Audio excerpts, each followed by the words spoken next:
and I couldn't be like, yo, he's doing this.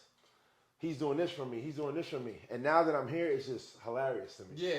So I'm just like, man, I gotta win 50% of these fights.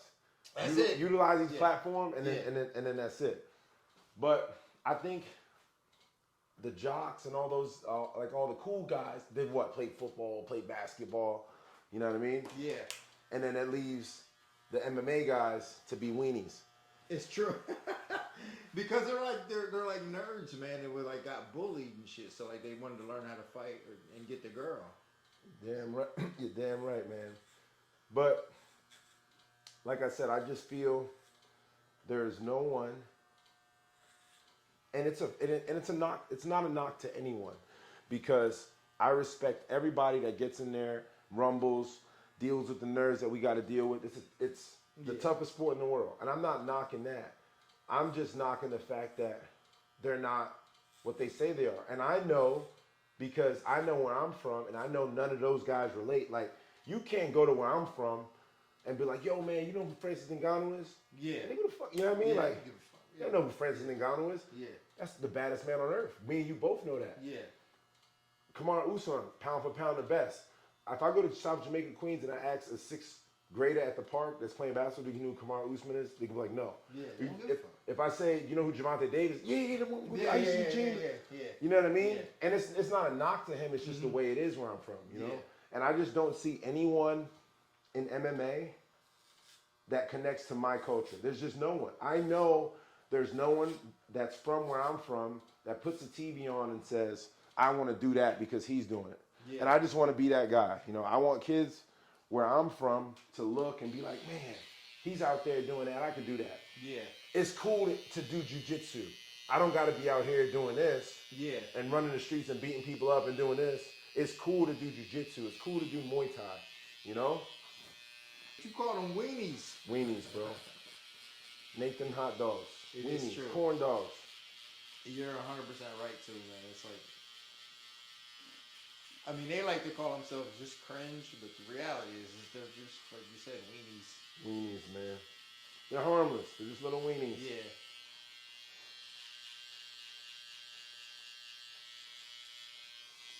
But it's cool, man. I enjoy it, man. I enjoy it. I don't take it for granted. I know this window is super, super small. Yeah. So I definitely take it to heart and do the best I can.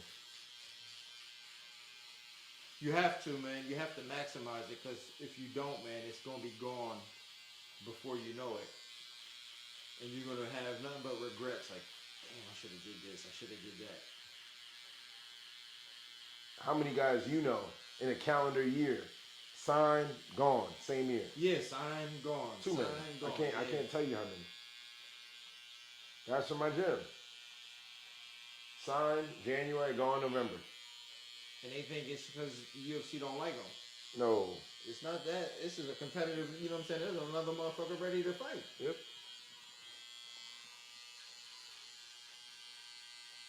Yes, sir. But nah, man, it's cool. This is a very oversaturated sport, right? But it's not. Yeah. It's not, because those guys weed themselves out quick. Yeah, they do. It's such a small knit community, in the sense of,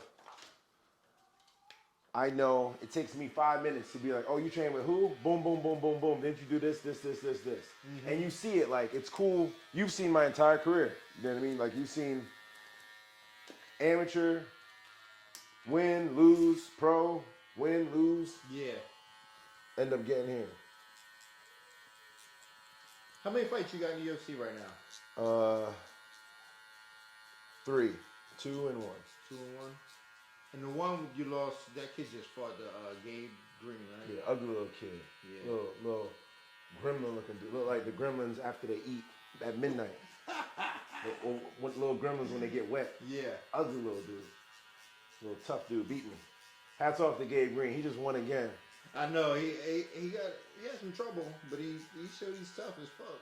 And someone being in there with him, he's just that. Yeah. Tough. And I remember at DC had an interview. That was my first interview in the UFC. It was super cool to me. I was talking to DC, Megan O'Leary, and Felder. And I said, man, this dude got hit 175 times. There's not a human being on planet Earth that could hit me 175 times in a 15-minute go. I said, DC, I'm going to beat his ass, man. And when I went out there, the reads were there. I was hitting him, but he was taking them. Yeah. And I was like, okay, that's a big difference in this. Like regionally, them shots. Yeah, they're not gonna do it out. They fold. They don't like to lose when the lights are there. So he's super, super tough, and he made me realize quickly, oh man, these guys here, they're not gonna go away. But it was a good learning lesson. Hats off to him, no excuse, got the job done. Well, I mean you need to learn that lesson. You know that you gotta have an answer if they don't go away.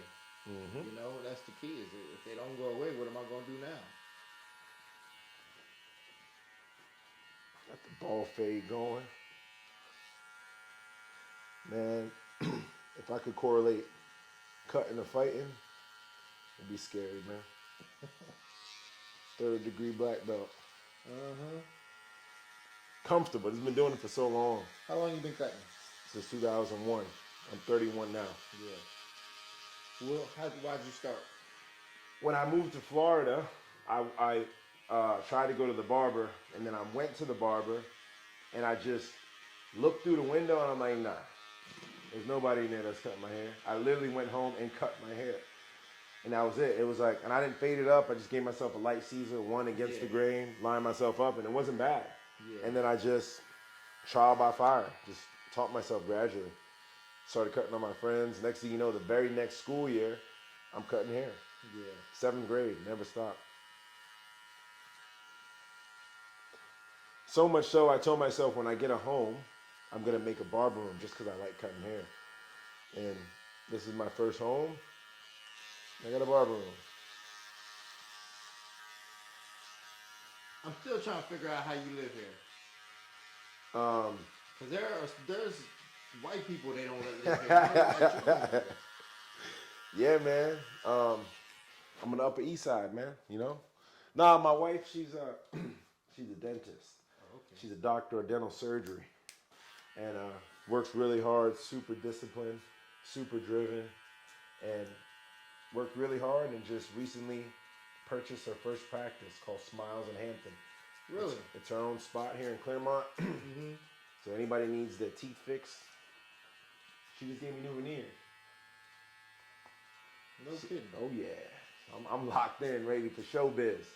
So and anyone knows me, knows my personality. You know, like I like to smile and laugh, and for years I didn't, just because I had crooked teeth, healthy teeth. You know, no cavities, and just had a cross bite, crooked teeth, and I wanted veneers for a long time. My wife said, you're not getting them until we go through ortho, until we do it the right way. So I had Invisalign and lasered my gums and did this and did that. And 16 months later, hooked your boy up. You know, it's so funny too, because somebody just texted me. I was like, yeah, man, I'm about to get my hair cut. Phil Rowe, and he goes, oh, I love his smile. That's crazy. I swear to God, somebody just said that. That's crazy. And what's funny is, like, for years, I hid my smile. For years. And, like, it wasn't me. I just did it because my teeth were jacked. Like, nobody want to see a jacked up smile. Yeah. So even right up until the Contender Series, people in the comments just like, and I don't care, but just cracking on my teeth.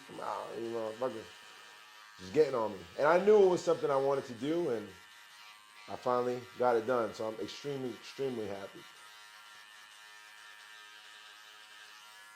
So this is Claremont, huh? This is Ocoee. This is Ocoee. Ocoee. Right. Claremont is like 10 minutes west. Yeah, I really love this area. Me too. I didn't think I would, but I do. In fact, like, so I did a bike ride twice from Titusville to St. Pete. Yeah, this nigga's crazy, man. And we come through here. I don't mean to cut you off, but I gotta highlight that. So this motherfucker rides his bike. And when I say he rides his bike, he rides his bike. So I hit up Dean, and I'm like, yo, he said, yeah, I'm going to bike ride next week, and I can't. I was like, okay, cool. I said, man, I'd love to come with you. He said, yeah, all right, cool. I said, where you riding to? He's like, Tampa. I said, cool. I mean, where you starting in Clearwater? He was starting at his house Yeah. on the east side of Florida, riding his bike across Florida to Tampa. And I'm talking, before you even told me, I'm talking shit. I'm like, bro, you're like, I'm telling you, man, it's kind of gangster what we're doing. I was like, man, you think you can't, you think you could do that and I can't, bro? Where you guys going? I want to ride. And then I damn sure didn't go on that, go on that ride. So kudos to you, man. And I remember that shit. I was like, yo, man, I was like, maybe you just do like a little piece of it, man. Have somebody pick you up. And you was like, shit. no, that's what it was. You said, Yeah. that's exactly. You said, yo, maybe you do a little portion of it and then have someone pick you up. And I'm like, bro, if you riding the whole thing, I'm riding. Pause. You showed me the course and where your trajectory was. I said, hell no. But you did it, man. And why is it that you are taking these long rides, man? Well, first I love it, and then two, like I was doing it for these charities. Copy. Yeah, I did it for men's mental health, and then the second time we did it for domestic violence. Awesome, man. I'm big on that. Yeah. I don't like those guys that like to beat on women, man. Yeah. Especially the MMA guys that like to do it. Not cool, man. Not at Not all. cool. That's awesome though. But no, all jokes aside though, I'm gonna go on one of those. I'm just gonna equip myself for it, but I'm gonna do it. Once you get going, it's not that bad. But I tell you what, man, like coming through Ocoee and Claremont is the best part of the ride. Oh wow. Like Hey, it's just so clean. Like the towns are so clean. that's awesome. You're in South Florida, no? Yeah. Well, Port St. Lucie. Okay. I think the last time I've been to Port St. Lucie, as in like stopped and was there, was like at least 20 years ago. My father's cousin used to live there back in the day. She's like one of the first people from my family that moved down from New York. So how is it, man? Do you like being behind the scenes of the UFC more so than being in there? Yeah, I do actually. That's dope. And I think you probably would too, eventually. After you get this fight shit out of your system. What's funny is, Dean, you have no idea how much I want to be in movies. And this is like something and I'm not just saying it because these guys are going behind the desk now and these fighters are becoming analysts, which most of them are god awful. Nothing personal. They're just terrible, you know? Yeah. There's some good ones, but most of them are just terrible. And I won't name drop none of them. But I've just wanted to do showbiz, comedy, acting, just as long as I can remember. My only hiccup in my head was, I'm like, man, Phil, your teeth are so damn crooked. Nobody want to watch you on TV. You know what I mean? Unless I'm doing some goofy shit. Like, nobody's going to want to see this crooked teeth guy on TV trying to make me laugh. But now, You got them fixed. whole different ball game. And a lot of it too, Dean, is like, it's not self. It's always like, man, you should do this, man. Yo, you should try that. You're a funny dude, man. You should. Preacher Lawson, he's I know Preacher. Yeah, you do know Yeah, that's Preacher. my dog. He talks very highly. That's my boy, man. Yeah. And like, I got guys like him, professional comedians who has residencies all over this country. He's making hundreds of thousands of dollars to make people laugh. And he's like, Phil, you can do this, man. You're funny. He goes, you're funny to most of these guys that are getting paid to be funny. So when I get guys like that in my ear, it motivates me. It makes me feel a little better about things that I want to do in the future. Well, you definitely have the charisma and the personality for it. And you seem to be very easy to work with. And that's it right there. That's all you need. I mean, you're behind the scenes, man. So Yeah. I'm taking heed. Trust me, I'm taking heed. But no, it's a breath of fresh air watching you, man, because there's not many of them that are that act in material, you know. And you know who's good to me now, who's getting a lot better behind the camera, is Bisbing. Oh yeah, He's yeah, so for sure. good, man. Like, For sure. and I don't mean just like as a analyst. Like, I've seen these little roles he's done here and there. He's actually really good. Well, he does a lot, man. He's got his own one-man show. One man On show. stage, yeah. Oh shit!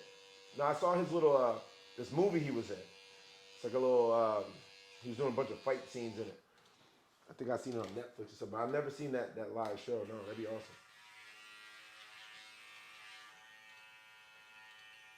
I think Bisping's really good. Yeah. I think Laura Sanko's really good, but as far as like, she's a fighter though. She fought too. Yeah. But from the people that were competing in the UFC, I think who else do I think is really good behind the panel?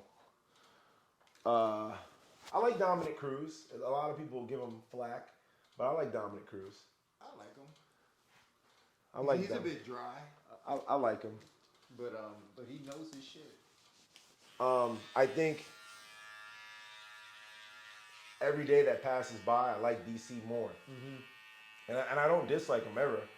I'm just saying, like, that's how good of a guy I think he is. You know, I think he someday, whenever Dana wants to hang it up, I think he'd make a great candidate to be the president of the UFC. In my opinion, humble opinion. I think he's a good guy. I think he's a good ambassador for the sport.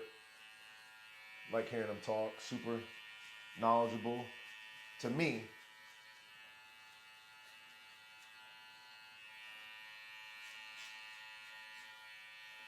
gotta hit that. Yeah, there ain't many guys that could really do what Dana does. You said there's not many? No. In the capacity of everything he does, or in everything that he does. Copy. You think he'll be doing it for a lot longer? I do still think he'll do it for a while. Because he loves it. As long as he loves it. Hard job. Yeah, I mean, he really does care about you guys, too. Like, everybody always don't care about the fighters. He really does. Oh, I believe you. No, I promise you, man. I swear to God he does. It's just he's got to care about 750. Copy. I get what you're saying. Yeah. And not only that, but staff and everybody else that also has to work. Yeah. What I like to do too at a lot of these shows, and they can test. I've only been at 3. I ain't shit yet. That's fine. But I show love to all the personnel. Yeah. I show hella love. You have to. I'll pull up with bump boxes and be blessing them, and I feel like they don't get enough credit. Yeah. Because after being behind the scenes in some of these shows, meaning participating, you see how they make the show run. Yeah. I didn't realize that, you know? They make the show run. But I do think, I don't know, my opinion, I think in like 20 years when I'm old, watching this, I think the fighter pay is going to be insane. You know, I'm sure it will be. I think like there's going to be like minimums. Like guys coming in and be getting like $250,000. You know what I mean? Like, I think it's going to be like comparable to NBA, and I think it will be. I think so too. It's inevitable. Well, it's a massive sport, man. But I'm in it now, so I don't mind what I get paid. What's the alternative? I know. Think about it. What's the alternative? I ain't fighting for Titan. No disrespect to Titan, you know what I mean? But it's just like, you want to take this UFC check, or do you want 1,000 and 1,000 regionally? So I don't get that argument with these guys either, you know? Yeah.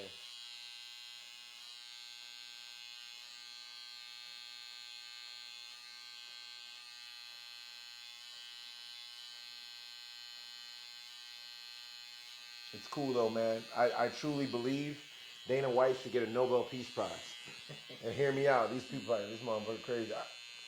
I truly feel that way because, sorry you guys, when I cut here, I kind of like zone out immediately. There are guys in Antarctica that are jogging on ice, thinking like, I want to be in the UFC. Yeah. Them motherfuckers in places you can't even pronounce that want to be in the UFC, you know. And I think not single-handedly, but damn close, he revolutionized sports. He did. He know? Really did. And you gotta respect him for that. And you gotta give him his flowers while he can still smell them, you know. Yeah. There's motherfuckers in Thailand kicking on trees, aspiring to be in the UFC. Yeah. It's insane. So no matter what you say about the guy, what he's done is invaluable for the sport. Well, that's why, I don't really get Jake Paul's beef with him. You know Jake Paul's beef with him, man. Jake Paul just wants to be in that light. He wants the clout. He wants to, yeah. And also, you know, more than anyone, more than me, that these cats are getting paid. Yeah, I mean, they get paid for sure. You know what I mean? But the reality is this, man, like, fighter pay is an MMA issue, not a UFC issue. That's true. And look, Dean, I'm not complaining about fighter pay. I'm going into my second contract. I know guys that got a lot more fights than me that didn't get that yet. Yeah. I'm all right. Yeah. I ain't complaining. It's getting better. Thank you, Dana. That's what I'm saying. I ain't got no beef. Appreciate you, brother. The whole thing is getting better. And the thing is, like you said, man, that's my whole thing is, like, if Jake Paul want to help Titan.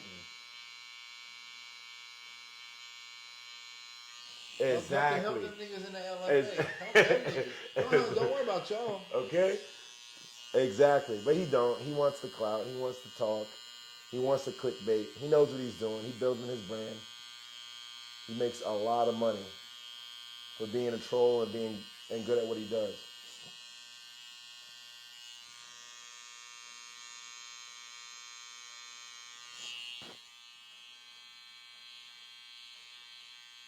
And I know some guys, some heavy hitters, possibly Hall of Famers, future Hall of Famers. And I'm like, you getting paid that? I'm like, on the internet, it didn't say that. Yeah. It be all kind of bullshit. Yeah. They don't know what they talking about. Right. I'll tell you right now, if they seen what Jacare Souza was getting paid his last couple fights. Oh, yeah, he probably broke him off, huh? Big time. I was about to say, I know he was getting disgusting. Money. Yeah. And I'm like, what they wrote is not those numbers. Yeah. His Jacare was like, he sent me like 2 of his contracts just on yo, what is this, Phil? You know what I mean? Just on helping him read some stuff over. And I'm like, whoa. Because online, it didn't say that. Yeah. They said you were getting this. Big difference. So I'm like, okay, noted. Phil, worry about yourself. Mm-hmm. You know what I mean? You go out there, you perform. Harlem shake in front of the camera when need be. But they going to pay you. It's there. Mm-hmm. Yeah. And that's why a lot of times I see Danny, he just be like, you don't even answer them questions. Because I know if that's Jacare's pay, I know there's dozens. There's a lot of guys getting broke hundreds of other guys probably getting broke off. Mm-hmm. My last fight, my mother's dealing with cancer. I'm like, man, I got to go cook this dude. I need this bread. Didn't get the bonus. Fuck, man, damn. No big deal. Next one, I got to work. One day I seen Zuffa. Boom, boom, boom, boom. I'm like, yo, what's happening? This is after my pay, after the show purse, win purse, little Reebok check. This is like 12 weeks later. Zuffa, boom, 0, 0, 0. I'm like, oh, shit. And a little ancillary bonus, huh? Oh, shit. They be blessing you, Yeah. I'm going to take them blessings. I ain't got no beef. Appreciate you, Dana. You know what I mean? Like, it's all love over here. So, my thing is just, I'm gonna keep being me. I'm going to keep worrying about myself. I'm going to keep doing the best I can possibly do. And that's it. But I'm not going to be the guy that's complaining. No, you can't. Look, you ain't never going to win that battle.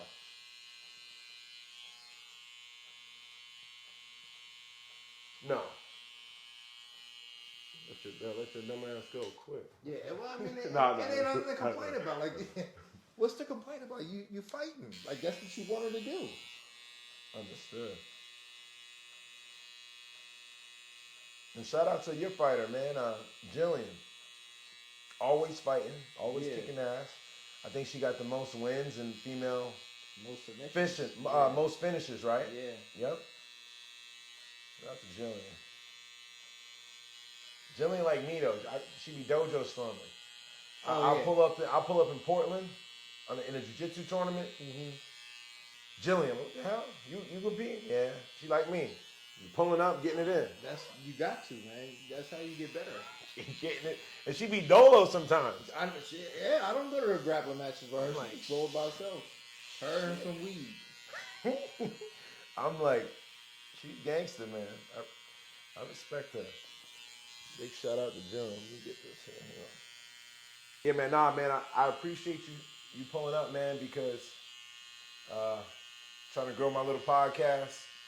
You got a big name, man. You get a lot of people know you, man. You could be a lot of other places, so I appreciate you swinging by, brother.